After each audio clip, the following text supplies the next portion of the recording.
respected Chairman Professor Pradeep Basu, distinguished members of the audience, and my dear students. For me, yes, of course, it's a very happy occasion that this Marx Bicentennial lecture series is being organized in this Department of Political Science,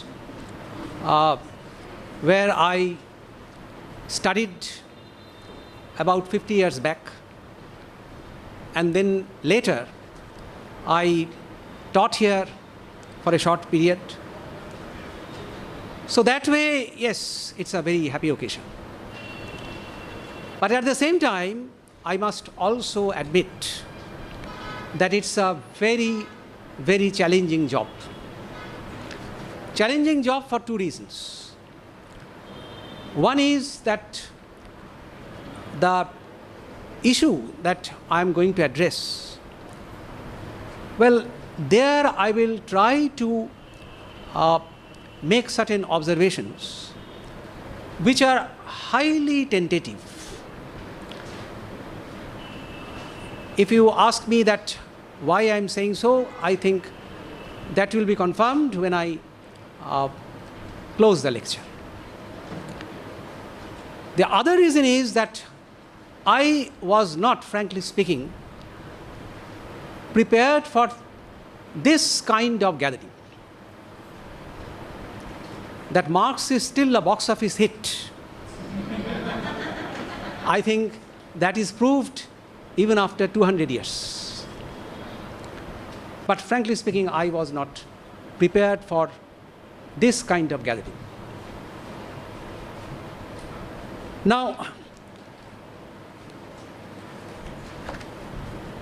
the topic that I have selected, yes, it sounds a bit problematic, somewhat enigmatic. That is, exploring Marx in the post-Soviet era. New frontiers, new perspectives. That means basically two things. Two issues are involved in it. That yes, before the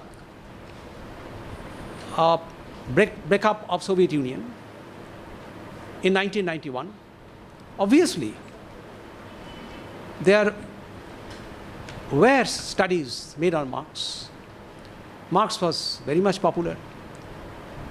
A large part of the world was dominated by the socialist camp. And that way, yes, Marx was center of attraction in a large part of the academic world. So the question is that if that be so, then why I'm saying that exploring Marx in the post-Soviet era. So does it mean that there was something wrong with the studies of Marx in the Soviet era? This is question number one.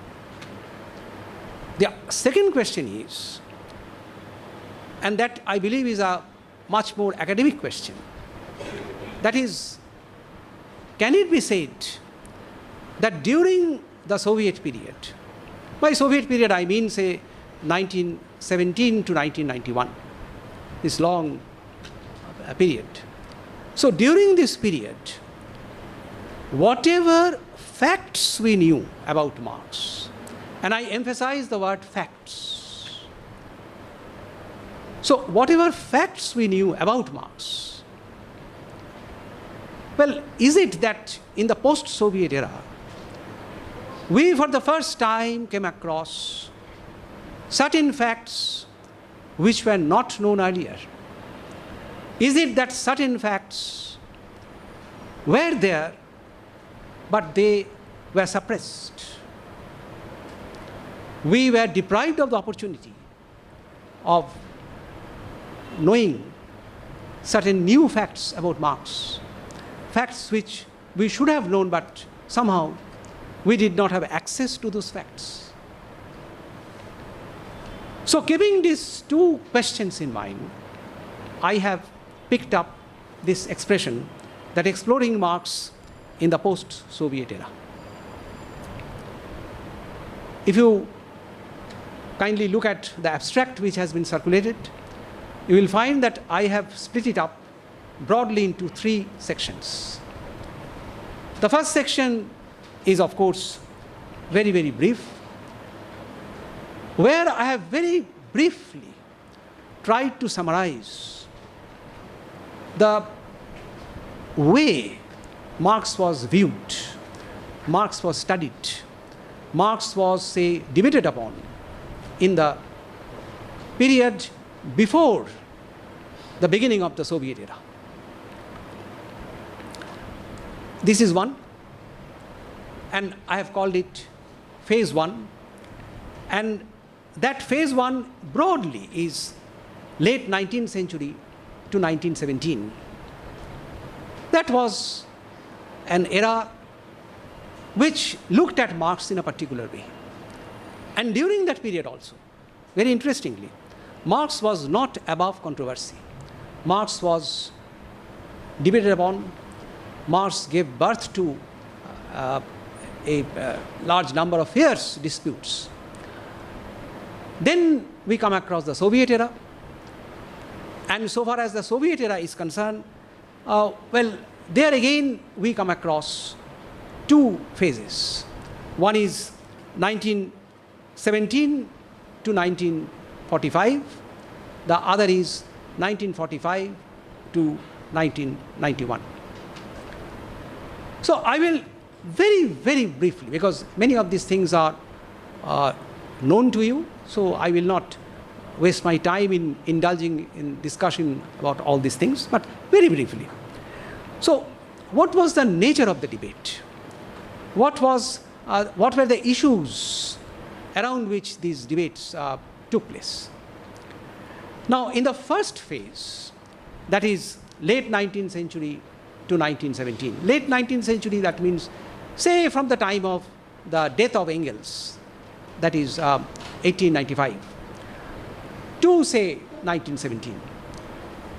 If we look at this period, then we find that this was the period which was dominated primarily by the Second International. And Second International was dominated, as all of you know, by two leading figures. One is Edward Bernstein, and the other is Karl. And what was the debate? Basically, centering around Second International. I'm not going into the details. On one level, there was a debate between Rosa Luxemburg and Edward Bernstein. That is, it was basically a debate centering around the question that did Marx espouse a revolutionary path or an evolutionary path? So the question is known as the controversy centering around reformism. So Bernstein was dubbed by Rosa Luxemburg as a revisionist, and Bernstein characterized Rosa's understanding as somewhat left adventurist. So that was a kind of understanding. There was another debate. There were many other debates also, but basically these were some of the representative debates. The other debate was, say, between Karl and Lenin. So Lenin considered Kautsky as a kind of, say, believer in a mechanical, deterministic understanding of Marxism, where subjectivity, consciousness, they did not play any proper role. Whereas Kautsky believed that Lenin, like Rosa Luxemburg, say, indulged in a kind of adventurism, emphasizing subjectivity, emphasizing consciousness, etc., etc. So that was the first phase. In the second phase, again, very briefly, 1917 to 1945, that is the first part of the second phase. If we look at it, then we find this is the period where we witness, on the one hand, the establishment of Soviet Marxism, and Soviet Marxism gave birth to a kind of what we popularly characterized as mainstream Marxism. And mainstream Marxism gave birth to a kind of, say, reaction. What kind of reaction? That is commonly known as Western Marxism. And the debate was basically between, say, two issues. One is Soviet Marxism, eventually, in terms of its practice, it became associated with a kind of determinism, a somewhat mechanistic understanding.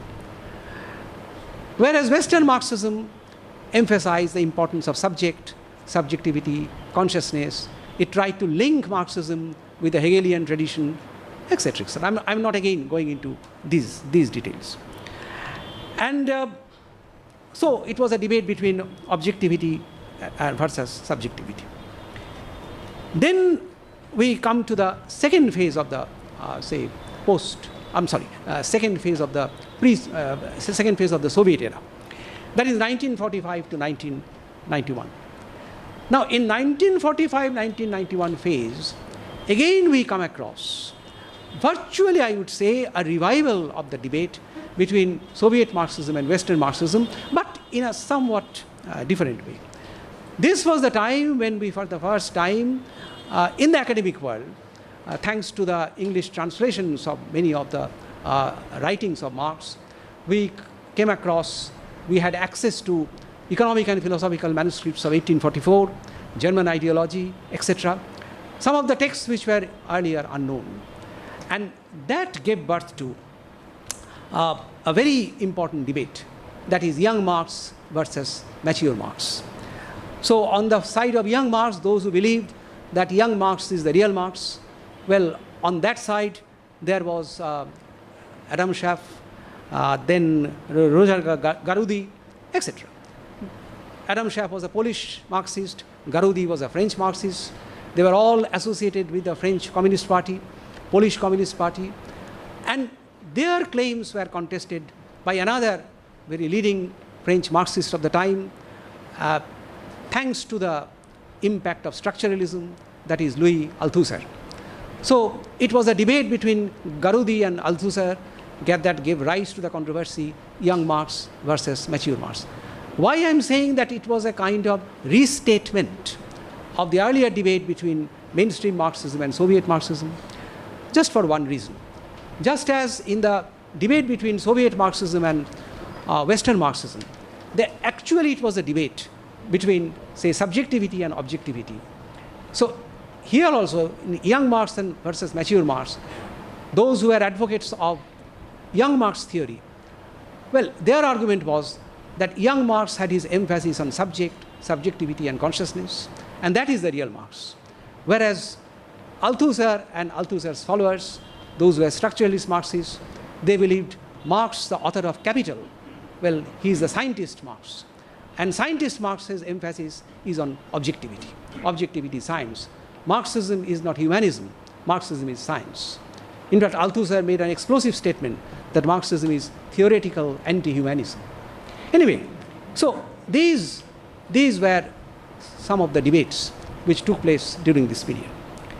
But whatever be the differences, whatever be the issues, there were two things common to these debates. There were two things common to those who were engaged in this debate, despite their otherwise theoretical, ideological differences. One was that each side interpreted Marx with reference to certain selected texts. For example, those who were advocates of young Marx theory, for them, the Bible was economic and philosophical manuscripts of 1844. That is the road to Marx. Leave out everything else, EPM or German ideology. That is real Marx. For Althusser, well, these are all, say, works of immature Marx. This is not real Marx. What is real Marx? Capital, 1867, volume 1. That is the Bible. So they just picked up certain texts and put all their emphasis on these texts, interpreted Marx in terms of these texts, and this is how they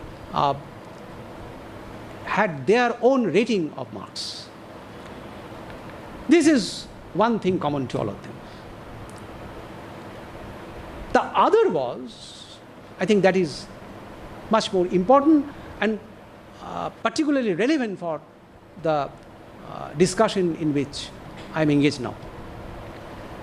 That is, each side viewed Marx as the theorist of a complete system. Marx had built up a system. He was a system builder. As against Hegel, Marx had built up a system. Now, those who were advocates of young Marx theory, they said, well, to understand how Marx built up his system, look at his early writings. Scholars like Althusser, who believed that mature Marx, the author of Capital, is the real Marx, they believed, look at Capital, read Capital, and you will understand how Marx built up his system. And that means, and let me explain this point a little bit, that is why they were looking at Marx like this. That is, Marx as a system builder. Well, why they were engaged in this exercise? I think the main problem in those days was that Marx had to be put to use. Marx had to be used as an instrument. Instrument for what? Instrument for revolution, instrument for changing the world, instrument for understanding the society. But Marx had to be put to an instrumentalist use. Marx is a tool. Marx is a weapon. So Marx has to be appropriated. Both sides looked at Marx in this spirit. And very interestingly, say those who were practitioners of socialism, the whole of the Soviet Union, Eastern Europe, China, Vietnam, everywhere, they looked at Marx like this. We have to use Marx in our own way to justify our system. And those again who contested these claims from within the socialist system, they also used Marx, saying, what you are saying, that is not real Marx. Our way of looking at Marx, that is the real way of studying Marx. So Marx has to be used, appropriated, and thereby Marx, the exercise, so far as Marx studies is concerned, it had, by borrowing Marx's expression, it had only on use value. Now I come to the second part. After 1991, the entire scenario changed. Because as you know that in 1991, Soviet Union collapsed and nobody knew now what would happen to Marx. All of us know that during the Soviet period, lots of materials on Marx, Marx's texts, Marx's studies, Marx's writings, these were available. So, what would happen now? To understand this point, we have to look at another current which ran parallel to what I have just stated.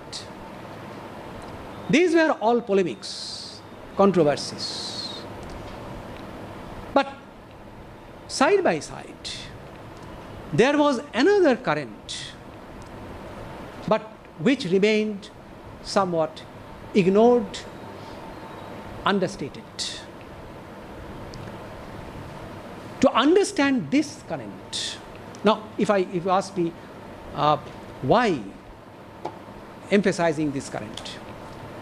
Because only by understanding the importance of this alternative current, parallel current, only by understanding how this current developed, we will be able to understand where Marx stands today, in the 21st century, in the post-Soviet era, how we can look at Marx.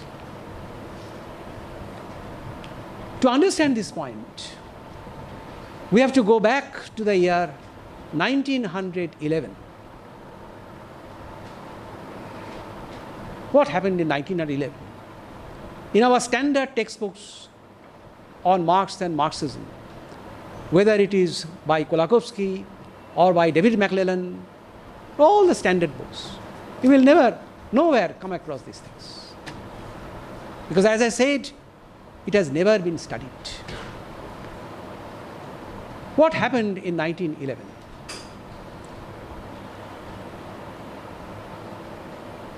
In the year 1911, in the famous historic city of Vienna, a group of Austro-Marxists, they had a small gathering, and one of the leading figures in that gathering was David Borisovich Ryazanov,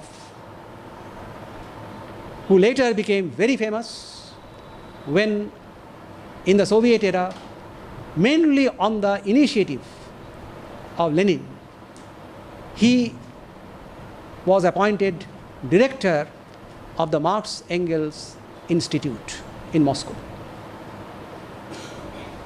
But that story came later. In 1911, in that small gathering of Austro-Marxists, Ryazanov was not an Austro-Marxist. He was initially a Menshevik. Later he joined the Bolshevik party. But Ryazanov was a leading figure. Now, what happened to, what about Ryazanov? Why I am referring to Ryazanov? Because Ryazanov was an astounding figure. Ryazanov knew a number of languages, and he was rooted in Marx. His idea was, and that was picked up by, that was shared by the Austro-Marxists, his idea was this: let us take up a project of publication of the complete legacy. Now this is very important, complete legacy of Marx and Engels. This project, theoretically and officially, was taken up in that meeting in Vienna in the year 1911. This project of publishing the complete writings of Marx and Engels, well, this project was called MEGA, Marx Engels Gesamtausgabe. That is a typical German expression. Gesamtausgabe, that means complete works, complete writings. And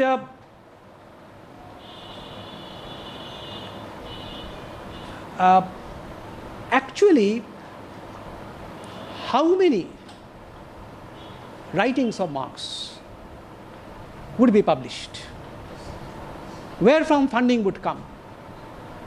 These things were discussed. But before the project matured, in 1914, the First World War broke out. The project was disturbed. Then came 1917, the Russian Revolution. Ryazanov joined the Bolshevik party. I'm not going into that story. That is a biography of Ryazanov that is very, very interesting. it's a fascinating biography. But I'm not going into those details here. I'm simply saying that this project, which was initiated in the year 1911, that was the brainchild of David Ryazanov.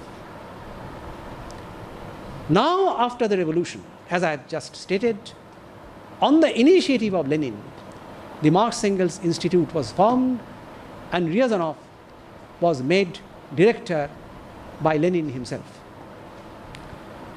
Now, after he became the director, the biographical accounts of Ryazanov, which are now available, unfortunately, most of the materials now are in German, some of them are in Russian. But for the convenience of the audience, I'll use only the English sources. So, this mega, it eventually came to be known as Mega 1.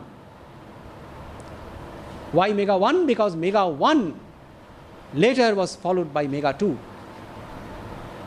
So that story that's a different story. I will come to that later. Now, what was Ryazanov's plan? Because Lenin gave him full authority to work out his ideas. Now, what was Ryazanov's plan? Very interesting. There were three main issues which were addressed by Ryazanov. And incidentally, let me point out one very important thing. That is, Ryazanov's biographies, which are now coming out, these biographies now suggest, and in fact, Ryazanov himself made this confession, that when I was made the director of the Marx-Engels Institute, our country was passing through very hard times. There was famine, there was the challenge of the civil war, there was the challenge of illiteracy. So money was a huge problem. But I was given all facilities. Lenin himself told me that yes, that is the Soviet government gave me all possible necessary funds to work out my project. So what was that project? It was actually a dream project of Ryazanov. So three issues were addressed by him. The first was, Mega would incorporate everything produced by Marx Engels in the original language. There would be no editing. So it may be German, it may be French, it may be English, it may be any other language. So there would be no editing. Read Marx Engels in original, because that will give you an understanding of the spirit of their writings. No translation. This is number one. Second, each text would be supplemented with what Ryazanov calls a German word, apparat. Apparat means apparatus. Each text would have a kind of, say, guideline. That is, each text would be annotated. Almost every line would be annotated. Where from Marx picked up his ideas? Was there any draft before he completed the final text? Was there any rethinking on the part of Marx or Engels? Everything would be there. So apparat would be a highly professional exercise to be done by Marx scholars, specialists. And then number three, that is most important. Mega would be divided into three sections. The first section is that all published writings of Marx and Engels, those writings which were published in their lifetime, they would be included. First part. In their lifetime, or say even after their death, but which came out in print, which were available in the public domain. So all of them would be included in the first section of Mega. So it was titled like this, Mega 1-1. Then it will be followed by Mega 1-2. What would be Mega 1-2? Mega 1-2 is all works, all writings before and after the publication of Capital. Everything related to Capital. And third, correspondence, letters. Now this is a very fascinating, because now we are coming across for the first time that Ryazanov's whole plan was to publish not only letters exchanged between Marx and Engels, but letters written to them by third parties. And at the moment, the data that is available suggests that there were about 10,000 letters received by Marx and Engels from third parties. So all of them would be published. Figure is like this, approximately 4,000 letters written by Marx and Engels, 10,000 letters received by Marx and Engels, and of these 4,000 letters, there were at least 2,500 letters exchanged between Marx and Engels. So all of them will be published in original. So that was, broadly speaking, the scheme of Ryazanov. But then something happened. Something very bizarre and something very strange. Lenin died in the year 1924. Ryazanov was sacked, removed in the year 1931, executed in the Moscow trial in 1938. And Ryazanov was replaced by a leading academician who was also very closely associated with the Bolshevik party, that is Adoratsky, academician Adoratsky. So Adoratsky, he actually assumed the directorship of Marx Engels Institute. Now the question is that why Ryazanov was removed? To understand this fact,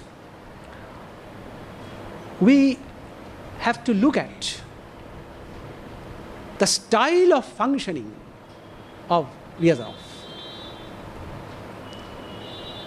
And that was his fault line. That was his mistake. It was all permissible as long as Lenin was alive. After that, the situation changed.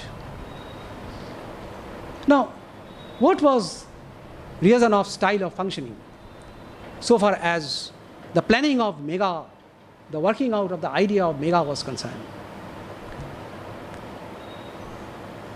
To understand this point, I will very briefly focus on two things.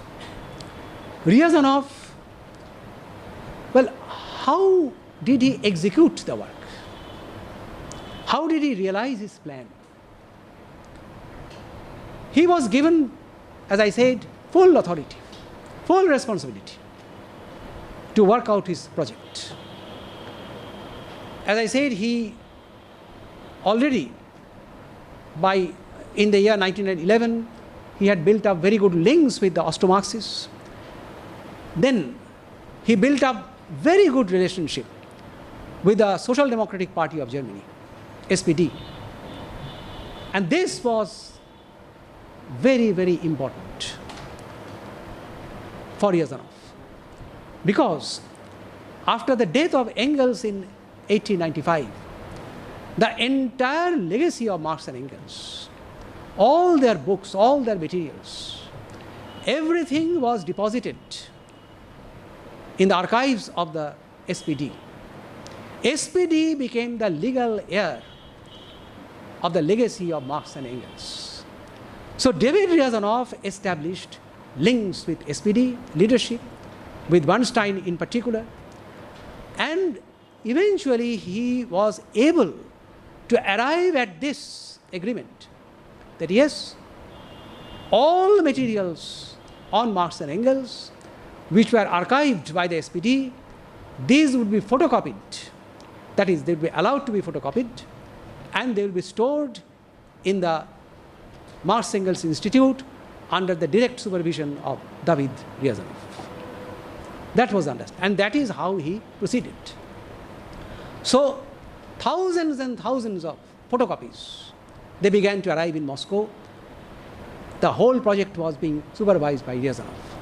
But the point is, and the problem is, that yes, you are storing materials of Marx and Engels, photocopies. But the point is, who will work on them? Particularly, there was one problem, some of you are aware of it. Marx's handwriting was terribly bad. It was almost impossible to decipher Marx's handwriting. Besides that, you had to be a very good scholar of Marx. What was the background of this manuscript? How did he write it? That is, you have to understand the mind of Marx. And for that, the data that we get now, again from biographies of Ryazanov, that is, by the year 1930, just 1 year before he was removed, he had 109 staff members. And out of these 109 staff members, only 39 members, they had party membership. They were members of the Bolshevik Party. They were associated with the Bolshevik Party. The remaining members, who were they? They were ex-Mensheviks, socialist revolutionaries, not connected with any party. They were all engaged by Ryazanov. Because Ryazanov has only one concern: scholarship, academic concern, intellectual concern. Can you read Marx's handwriting? Do you know his background? Do you know the nature of this manuscript? And very interestingly, just a small, not anecdote, but just to say 2 small episodes. This was the time when Ryazanov was building up his institute with the help of all these people. 2 persons. One is young Georg Lukács. Georg Lukács, he was in this institute at that time. And Lukács is one of his, say, autobiographical accounts which refers to this period. Lukács says, well, I was very young at that time, and I had the opportunity of working in Marx Engels Institute, but by the time Lukács is saying all these things, Ryazanov is gone. But he is working there, and he says that I had the opportunity, rare opportunity, of going through the original manuscript of Marx's economic and philosophical manuscripts of 1844. And I had a strange feeling that I am going through the original handwriting of Marx, 1844, and many of these pages have been, say, they are lost. Some of the pages have been, say, they have rotted, they have been eaten up by worms. But I'm going through these pages of economic and philosophy. It was discovered for the first time by Ryazanov and published for the first time in the year 1932. Then another person, some of you perhaps know his name, is a very distinguished American scholar, Sidney Hook. Sidney Hook, in his young days, in the year 1927, he was there in Marx Engels Institute. So many other leading figures of the time, well, they worked, and David Ryazanov, well, he invited them. Now, obviously you can ask me, so what was the problem? This was the problem. That is, David Ryazanov is inviting non-Bolsheviks, non-party men to work in this institute. You are taking the help of scholars and people who cannot be trusted. As I said, only 39 were party members. So you are a person who cannot be trusted by the party leadership. This was the main reason, and especially because of his old Bolshevik past, Ryazanov was branded as an enemy of the people, the dreaded phrase in the Stalin period, the enemy of the people. So Ryazanov was also branded as the enemy of the people. He was sacked, eventually arrested. This period, very little of it is known actually. But eventually this much is known, that in 1938, in the infamous Moscow trial, well, he was executed. I am at this point referring to just a few articles, because I know that after this session will be over, many of you will ask me that where we get these facts, where are the materials. So I am just reading out. One is, there are two articles, they are available online, all related to the history of the Mega project, how Mega developed, how Mega 1 eventually became Mega 2, I am coming to that, etc. One is, all of them are German, two of them are German.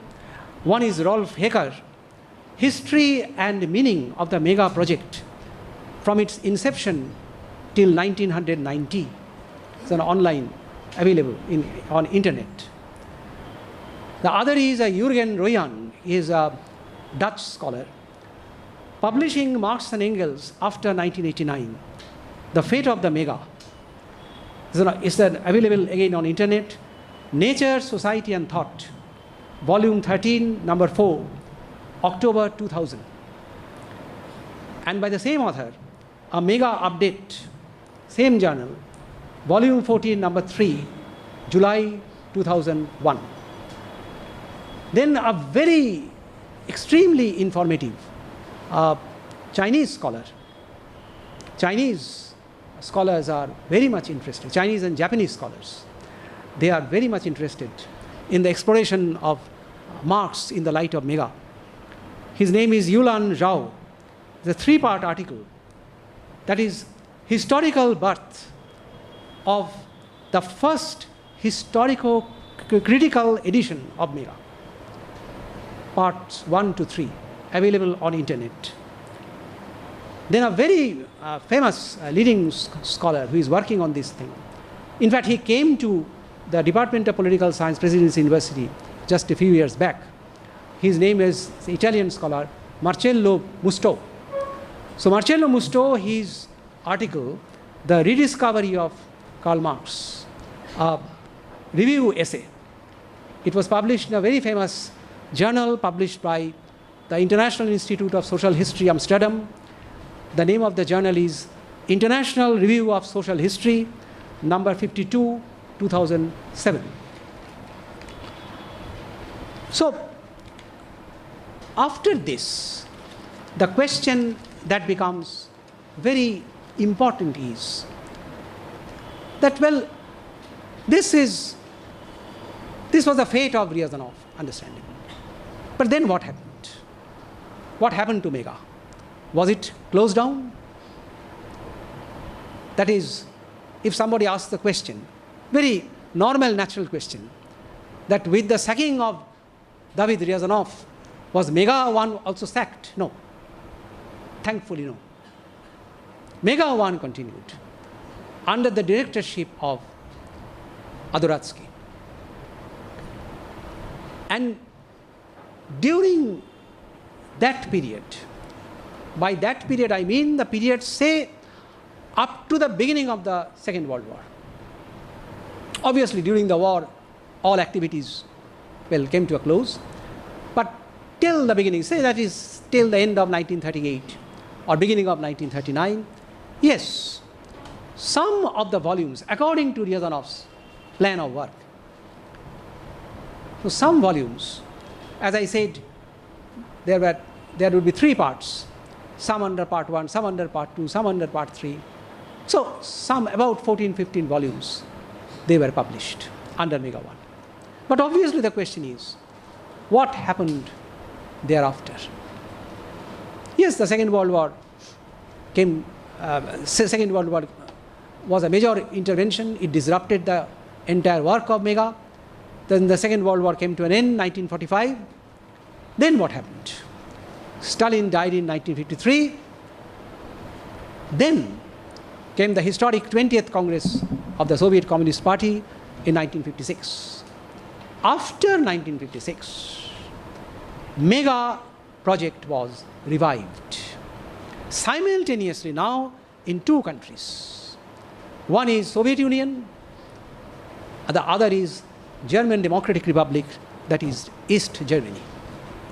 Under the auspices of 2 institutes, Institute of Marxism-Leninism, under the control of the Central Committee of the Soviet Communist Party, and the other is, again, Institute of Marxism-Leninism, under the control of the Central Committee of the Socialist Unity Party of Germany.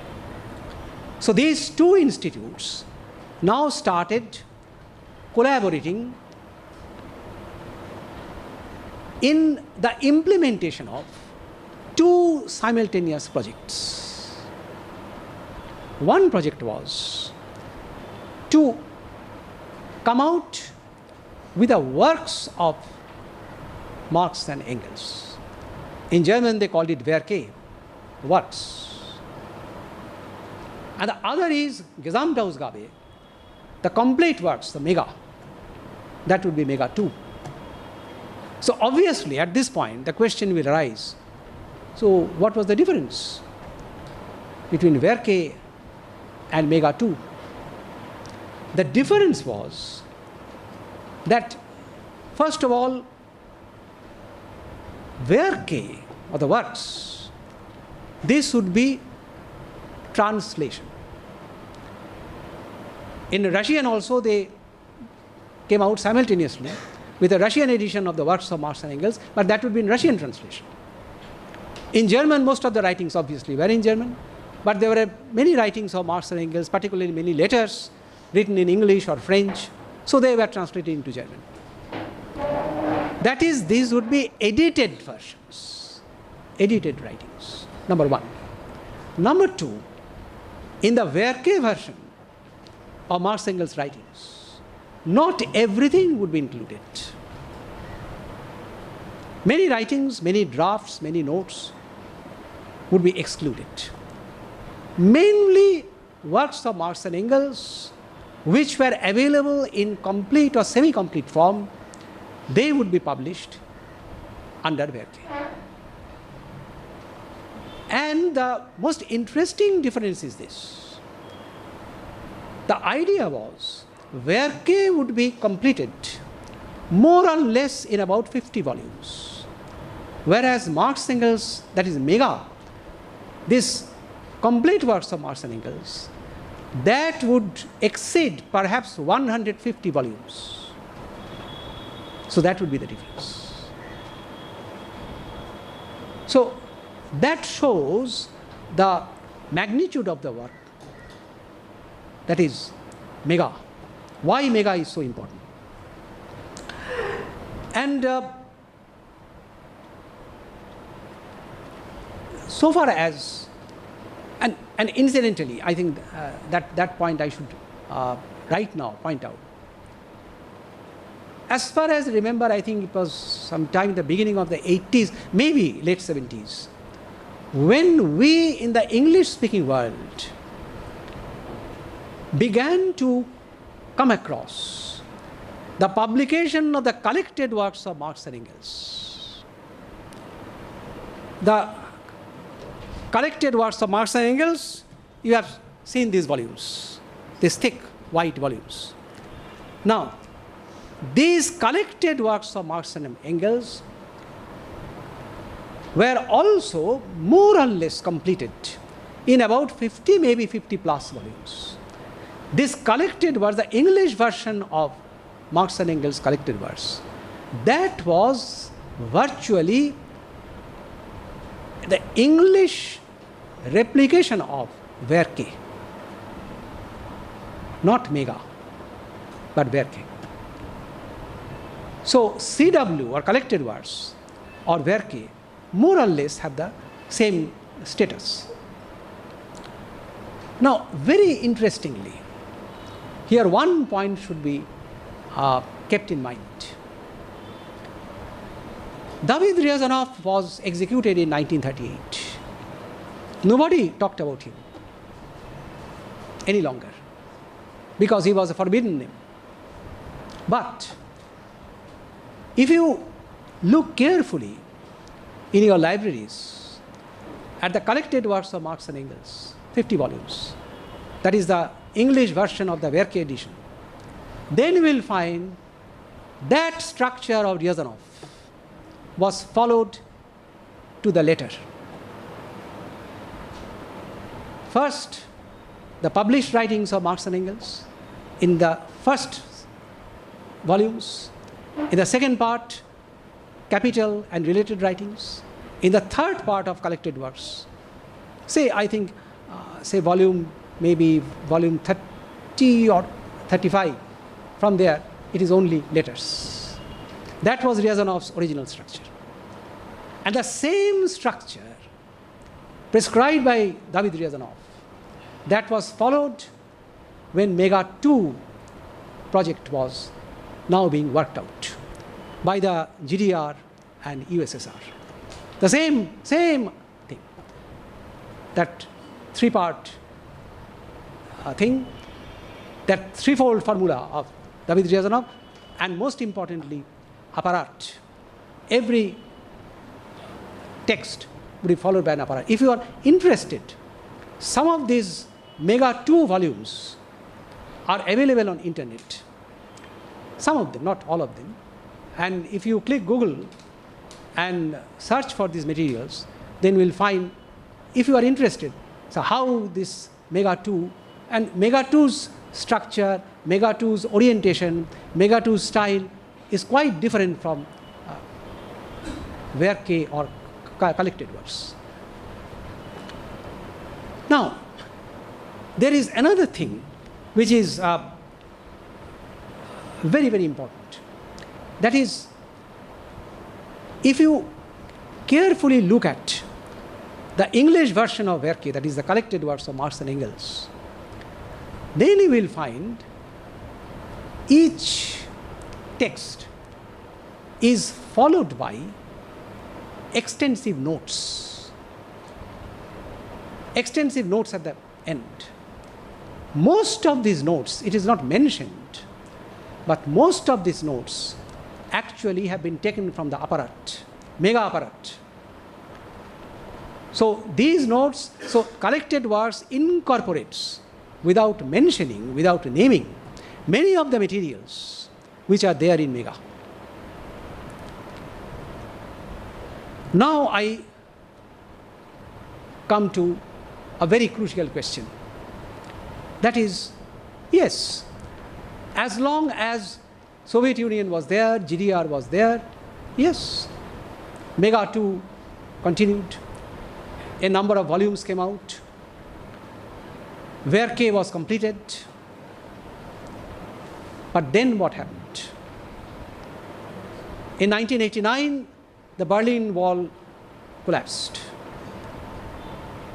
In 1991, Soviet Union ceased to exist. So what happened thereafter? What happened was, and this is a very interesting story, that is by 1989, it was clear Soviet Union still was there, but Soviet Union was in its last phase. By 1989, when German unification took place, GDR ceased to exist. Then the Moscow Institute of Marxism-Leninism and the GDR Institute of Marxism-Leninism, they now made an appeal to the International Institute of Social History, Amsterdam, that can we think of, say, a continuation of the Mega, because bad days are ahead. Now, why Amsterdam International Institute of Social History? Because after the war, actually the biggest repository of Marx Engels' writings, which were earlier there in the SPD archive, they were now all transferred to International Institute of Social History. Large part of it, almost 70%. And remaining about 25-30%, they were stored in Moscow's Institute of Marxism-Leninism. So they approached Amsterdam Institute that can we think of, how can we think of continuing the Mega project? Because as I said, terrible days are ahead. Amsterdam Institute agreed that yes, we can think of it. And then what happened? After actually it started in 1990, because it was already in the air that USSR is coming to an end. So what happened was, in the year 1990, a very important step was taken. A foundation was established. It was called International Marx Engels Foundation. And that was formed in 1990, just 1 year before the collapse of USSR. And then in 1993, Berlin Brandenburg Academy of Sciences joined this foundation. And then, to cut a long story short, so far as funding is concerned, it was now proposed by the year 1993 that Germany, then Holland, then European Union, and Russia after, that is the end of USSR. So Russian Federation, Germany, Holland, and European Union, they would all come together and fund the working of this project. So now what happened was, Mega 2 continued. But, and this is very, very important, Mega 2 continued, but in a new spirit. In a new spirit means that here you will get some very interesting data. I am not repeating it. But what I would like to emphasize, it is there, but I'd like to elaborate it slightly. That is, those who now took charge of this Mega project, They said that yes, this is, you can say, a kind of new version of Mega 2. It is Mega 2, but it is a new version. So how the new version of Mega, that is, will be different from the old version of Mega 2. So new Mega 2 and old Mega 2, how they are different. That is crucial for understanding Marx in the 21st century. Those who were in charge, they said, yes, first of all, we have to more or less work out a plan. Originally, it was felt, as I have already pointed out, about 160 or 170 volumes would be published. No, that is not possible. About 114 volumes, that is our target. And probably by the year 2025, maybe all the volumes will come out. Some of the volumes have already come out. What was their original plan? Everything is there in the section 2, the end of section 2 of the abstract. But what is most important is this Mega 2 new version, it adopted certain principles. The first principle is very significant. Marx, Engels' complete writings, the entire legacy of Marx and Engels, well, it would be published, but without any party control. So party control would not be there. It would be a scholarly, academic, intellectual exercise. Number one. And incidentally, that point has been put here. That is, when this Mega 2 new version was launched, then a question came up, what will now happen to the volumes that came out under old version of Mega 2? They were party controlled. They were controlled by GDR Institute of Marxism-Leninism, CPS Institute of Marxism-Leninism. So what is this academic intellectual status? So a commission was established. I have stated it in the abstract. And then the commission, interestingly, arrived at the finding. It was actually led by a German philosopher from Munich University. Ultimately, they arrived at the finding that no, Mega 2 will be continued, Mega 2 old version, because the standard of, the scholarly standard of Mega 2 old version, despite party control, it fully matches the European intellectual standard, absolutely scholarly. So there was no compromise so far as academic quality, intellectual rigor of old version of Mega 2 was concerned. So, but this was a very important editorial principle, that Mega 2 will be continued, new version will be continued, but without any party control.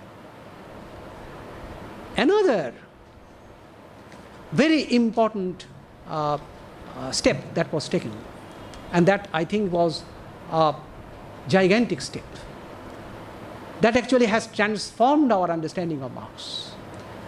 They said, in addition to these 3 sections originally prescribed by David Riazanov, we are adding a 4th section. What is that 4th section? That 4th section actually involves publication of the notebooks of Marx and Engels. Now, what is meant by these notebooks? So far as notebooks are concerned, the data that is now available is approximately Marx had 200 notebooks he had prepared. And these notebooks about what? That shows Marx's mind, Marx's method of research, Marx's method of reading, Marx's method of writing. His style was this.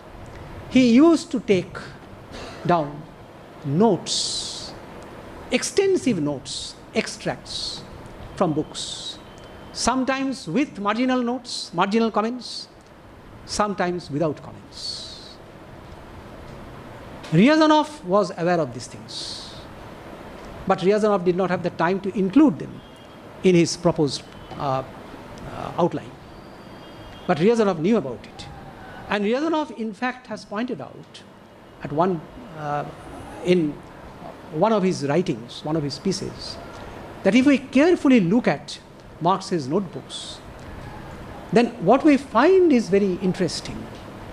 That is, even where Marx has simply taken down notes, where he has made simply some marginal comments, or where he has not even made any marginal comments, the way he has arranged the notes, that shows the direction of his mind, how he is working.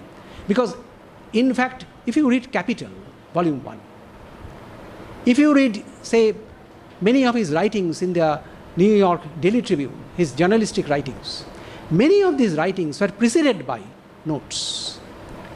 And these notebooks, which have now come down to us, they are prepared, say, between 1838 and 1882. And these notebooks, again, very interestingly, are available. That is, Marx has taken down these notes in ancient Greek, because he knew Greek, Latin, German, Russian, French, Italian, and Spanish. And the problem is, he has taken down these notes by using a multilingual style. He has made some comments, marginal comments. Part of it is in English, part of it in German, part of it is in French. That's how Marx's mind worked. Now I come to the last phase. Some of the things are there, but because of time constraint, I'm not going into those elaborate things. The last part. That is, if someone asks the question that has Mega 2, new version, changed our understanding of Marx? Now, here I have tried to emphasize basically 3 points. One is Paresh Chattopadhyay, a very leading, in fact, there are 2 Indian scholars who had access to Mega, who have worked on Mega. One is Pradip Bakshi, who lives in Calcutta. He was the first person who actually brought out or published the mathematical manuscripts of Marx years back. So Pradip Bakshi and Paresh Chattopadhyay, they are the only 2 Indian scholars who have actually worked through the Mega volumes. Anyway, so Paresh Chattopadhyay has made a very interesting point that if we go through Marx's notebooks and situate Marx's writings in the light of these notebooks, then what we find is that Marx actually makes a difference, and that is the kind of statement that Marx has made in Capital. That is, before I present something means I am presenting something in a kind of organized form. But what is most important is that before I present something, I have to satisfy myself about my investigation. So presentation is secondary, investigation is primary. And here actually, Paresh Chattopadhyay refers to one or two, say, reflections made by Marx's daughter, Eleanor Marx. Eleanor Marx's reflection on her father's style of functioning, method of working, where she says that my father was a restless mind, never satisfied with anything. He has written drafts, notes, then destroyed.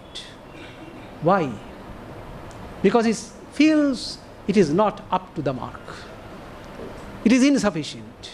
It is inadequate. It is not proper. So this searching, investigating mind, that is something which we can pick up from these mega volumes. This is number one. Number two, that is again a completely new, I would say, discovery of Marx. It was never known to us. We all know that Marx was actually a philosopher. Essentially, he was a philosopher. But very interestingly, Marx was also engaged in studies of chemistry, geology, physics, mathematics, physiology, world history, technology. What is the evidence? These notebooks. Notebooks on chemistry, geology, physics. Now the question, Marcello Musto, for example, has raised this question in one of his articles. Why Marx was interested in these things? One or two scholars, I'm not going into the details because that will take another hour. So, very briefly I'm stating, some scholars, the names are mentioned here in brackets. They, in their writings, reflecting on mega, they point out that yes, this is a very intriguing question. What made Marx interested in so much in science and technology? And so much so that now we come across the fact that Marx, in fact, when he was writing Capital volume, after he completed volume 1 of Capital, well, he suspended work on volume 3 of Capital. Why he kept volume 3 of Capital suspended? And instead, during this time, he is taking down extensive notes on these subjects.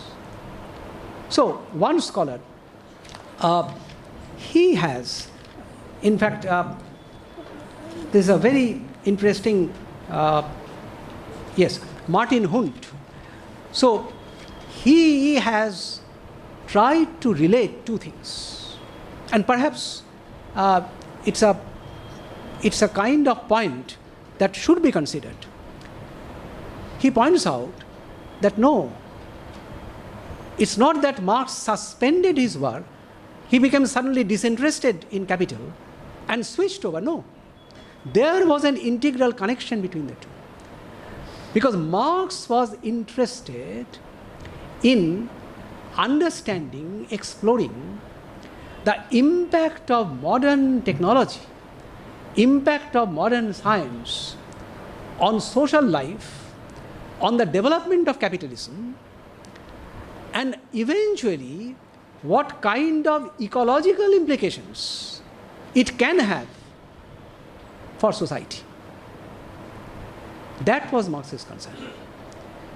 So unless you understand the nature of modernity, you cannot understand, you cannot actually explore this question. So you have to be familiar with the new advances made in the field of science, physics, mathematics, chemistry. He has extensive notes on calculus. So that was Marx. So this is another thing. And then the third point, that is very, very crucial. That is, I will give you just one instance. So I have brought the text actually. That is, as asking the question or raising the question, that how has mega or familiarity with mega transformed our understanding? So I will refer to just two issues. One, a controversy has developed in recent writings. I'm not going into the details. That is Capital Volume 3. It was published by Engels years after Marx's death. That is, Marx did not publish it. The question is that this edited version of Marx's Capital Volume 3, edited by Engels, how far authentic it was? A very big question has come up. Why this question has come up? And this question has led to a very serious controversy. There are some scholars who believe that yes, Engels edited the volume 3 of Marx, but Engels never claimed that I am the co-author of this volume. Author is Marx. And they argue that yes, that editing was necessary. Why editing was necessary? Because Marx left the manuscript of volume 3, which is now available thanks to Mega. It was not available earlier. Now for the first time, the original manuscript of volume 3, unfinished, incomplete manuscript of Marx, that has come up. Now the question is that this incomplete manuscript of Marx, of volume 3, well, it was so fragmentary, it was so sketchy, that nobody could make head or tail of it. So Engels felt that it is my political responsibility, it is my intellectual duty to complete the thing, to give it a meaningful shape and to bring it out. In fact, if you just take a look at the introduction of Engels in the volume 3, long introduction, there in fact in the first part of the introduction, Engels makes it quite clear that yes, what I got was something which just cannot be published. But I thought that Marx's work should come out in the open. People should know that he was working on it. But Marx was no longer there. So I took up the job to bring it out. But if I have to bring it out, then I have to give it a meaningful shape. But I did not, say, consciously intervene. I did not distort anything. Whatever was available, I tried to give it a meaningful shape. But those who are opposed to this argument, there is a group of scholars, I mentioned it there, they point out that no, Engels did not do the right thing. Because once you have edited Marx's writing, you have taken away the spirit of Marx. That is, we cannot, the problem was, till now, till the availability of the original manuscript of Marx's volume 3, unfinished manuscript, we used to know Capital in the form of 3 volumes, volume 1, volume 2, volume 3. And we thought this volume 3 was the authentic edition. Now the scholars argue, volume 3 you cannot say authentic, because it is not Marx's original version. It is Engels' edited version. So whole question, I think you can now, you get the point, that the whole exploration of Marx in the post-Soviet era has shifted from the way Marx was used as an instrument to a new kind of, the whole focus has changed. That is, Marx's mind we have to understand. So we are no longer interested in using Marx. We are interested in understanding the mind of Marx. So how his mind worked. And I now come to a very interesting episode. All of you know it. But I think something else also we should know. Thanks to Mega. That is very famous Marx's thesis on Feuerbach. Everybody knows it. Now, till the Mega volumes came out, we used to know Marx's thesis on Feuerbach. I am reading from Moscow edition, Marx Engels Selected Works. That was in 1960, just a minute, yes, 1962. This is the English version of Marx's thesis on Feuerbach. This was known to all of us. At the end of the last thesis, the famous 11th thesis of Feuerbach, the note is given, written by Marx in the spring of 1845. Then another statement, originally published by Engels in 1888 in the appendix to the separate edition of Engels' piece on Ludwig Feuerbach, translated from the German, printed according to the text of the separate 1888 edition and checked with the manuscript of Karl Marx. Now, this is not Marx's original thesis on Feuerbach. Marx's original thesis on Feuerbach, yes, it was published, it was never published. What happened was, Marx's original thesis on Feuerbach, there was no title. It was discovered in one of the notebooks of Marx.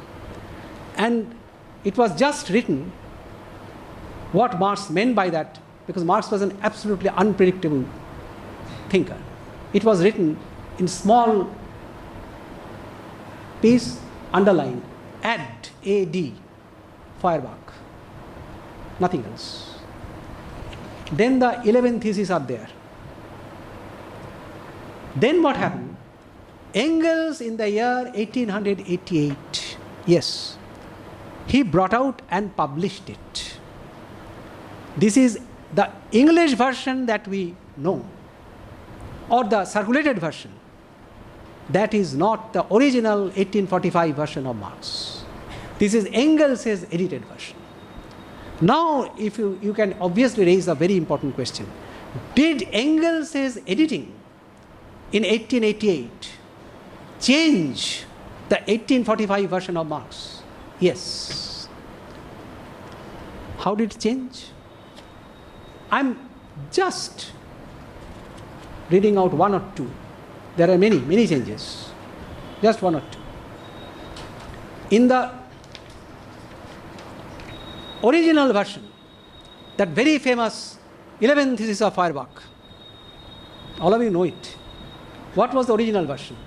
The philosophers have only interpreted the world in various ways. Interpreted, underlined in Marx's original manuscript. The point is to change it. Change, underlined. Okay? Now, Engels' edited version. The philosophers have only interpreted the world in various ways. Yes, interpreted, underlined. The point, however, is to change it. That was Engels' edition. Similarly, the last three theses They have been changed. Thesis 10, original version. The standpoint of old materialism is civil society. The standpoint of the new is human society or social humanity. That is Marx's original manuscript, translated version, English. Then Engels' edited version. The standpoint of the old materialism is civil society. Civil, inverted commas, underline. It was not there in Marx's original. The standpoint of the new in Marx's original version is human society or social humanity. In Engels' version, the standpoint of the new is human society. All right. In Marx's original version, human not emphasized. Here, human is emphasized. Then, instead of social humanity, Engels uses the word associated humanity. And very, very important, very suggestive, very subtle. Thesis 9. Thesis 9, original version, Marx. The highest point reached by contemplative materialism, that is, materialism which does not comprehend sensuousness as practical activity, is the contemplation of single individuals and of civil society. Marx's original version. Engels' original version, thesis 9. The highest point, ... contemplative materialism, etc. Then, is the contemplation of single individual, in Marx's original version, of civil society. Here, in civil society. The orientation changes. Now, I am stating all these things because that gives you that gives us a completely new perspective. That is, if we are interested in reading Marx's mind, not in just using Marx. In fact, the question arises, can we use Marx? Is Marx a kind of, say, use and throw kind of things? And finally, I stop. I think now is the time that I should stop. So we raise actually a number of questions, debatable questions. These have now come up. Many of them are being investigated. Many of them have remained unexplored. Many of them will give rise to further debates. But just for our understanding, I have made a catalogue of these 4 prospective questions. The first question is, in our traditional mainstream understanding of Marxism, I would say, not Marx, we were given to understand all the time, in all the Soviet publications or official Communist Party publications, we always used to put the 2 names together. Marx, Engels, identity of views. The point that has been raised now by the scholars is, should we use the word identity, Marx, Engels identity, or commonness? Yes, there were many things common to them, but they were not identical. Marx's mind was different from Engels' mind. That does not mean that Marx was superior or Engels was inferior, but they are different. You have to recognize the notion of difference. That is point number 1. The point number 2, this whole debate with which I started, this young versus mature Marx, that debate no longer works. That debate has become irrelevant. It is not young versus mature Marx. It is Marx in continuum. In fact, there are some scholars who have raised this question that, for example, a Dutch economist, Michel Kretke, he has raised this question that should we use the word, Althusser used this expression, break. Mature Marx breaks with younger. No. Should we use the word break or should we use the word turn? there were turning points in Marx's writings. So instead of break, perhaps we should use the word turn. And number three, Engels says, was there any real division of labor between Marx and Engels? Because there is a common understanding that Marx was primarily interested in literature, philosophy, history, whereas Engels was interested, say, in science, technology, dialectics of nature, for example. That was Engels' word. Engels used the word dialectical materialism, historical materialism. It was never used by Marx. So there was a neat division of labor. Now, mega volumes for the first time suggest that no, Marx was no less interested in science and technology. These notebooks, they state that yes, Marx was interested in all these things. So there was no such clear division of labor. There was a kind of overlapping. And finally, did Engels' editorial intervention affect Marx's original texts? In some cases, as in the thesis of Feuerbach, yes. In some cases, no. Kretschke, for example, he argues that no, the mega volume suggests that yes, there were editorial interventions. Sometimes it is estimated there were more than 5,000 interventions made by Engels in Marx's texts. But that does not mean that Engels distorted the texts. So, yes, at some points Engels' interventions perhaps unknowingly, unconsciously, maybe they led to some kind of, say, distortion, but unknowingly. But Engels never claimed that, well, I am the author along with Marx of many of the writings. And so I end up by saying, in fact, some of you perhaps know it, in the year 2009, a very leading scholar who is no longer with us, he was in Calcutta, editor of the famous Bengali periodical Baromash, Professor Ashok Sen, he in an essay, unfortunately it's not mentioned, in the year 2009, The Incomplete Marx, that was the name of the essay. So Professor Sen, in that essay, it is available in that famous Devi Prasad Chattopadhyay and Omiyodev edited series. Original editor is Devi Prasad Chattopadhyay, History of Science, Philosophy and Culture in Indian Civilization series, that famous series.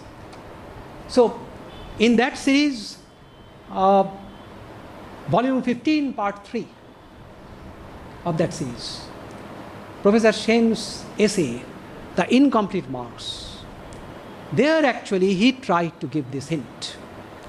And it is this point which has been again and again been emphasized by the Italian scholar Marcello Musto in a number of his writings, especially in an interview given to a Russian journal Logos on 2nd January 2011. It is available on internet.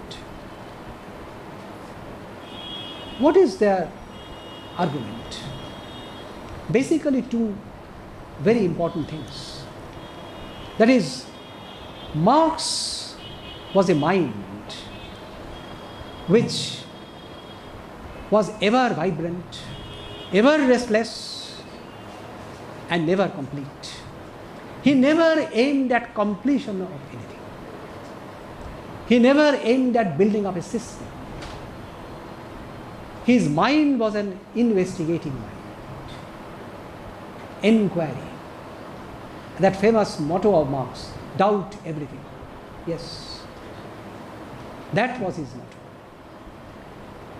This is one very important thing, so far as incompleteness of Marx is concerned. This is one thing.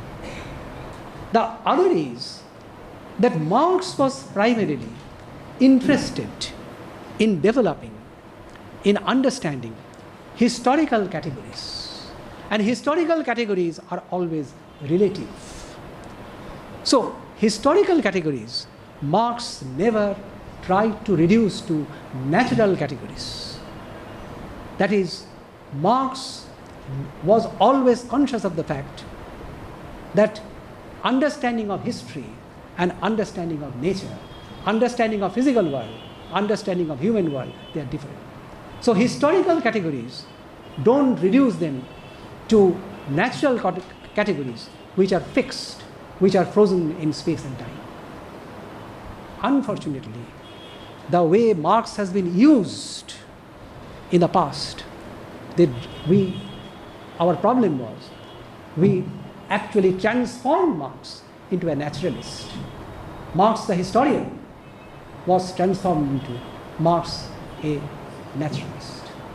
That was the problem. So Marx remains incomplete. In the 21st century, perhaps it is our responsibility, thanks to Mega, in the light of Mega, to explore this restless, ever vibrant mind of Marx. Thank you.